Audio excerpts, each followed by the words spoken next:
मो ना श्रेयांशता मु चतुर्थ श्रेणी गर छात्र। ए मॉडल टी परिवेश सुरक्षा उपरे। परिवेश कहले साधारणतः आम चतुर्पार्श्व को बुझाए। परिवेश सुरक्षा प्रथमे आम घर रु आरंभ करिबा। एटा गोटे बायोडाइजेस्टर जो आम घर वर्ज्य वस्तु व्यवहार करी घर पाई ईंधन उत्पादन करि परिबा। बायोडाइजेस्टर निर्गत वर्ज्य वस्तु जैविक खत तैयारी करा जाउछि।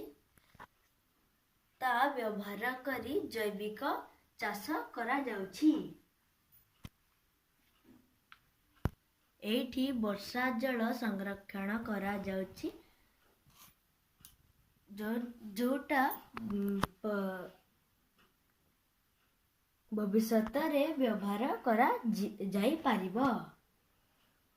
एठारे सौर शक्ति रा व्यवहार करी बिजुली उत्पादन करा जाउछि। पवन चक्की व्यवहार करी बिजुली उत्पादन करा जाउछि। इलेक्ट्रिक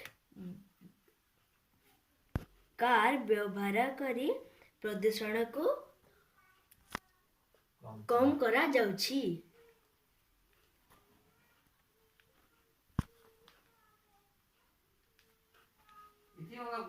आम परिवेश सुरक्षा आम हाथ रे। धन्यवाद।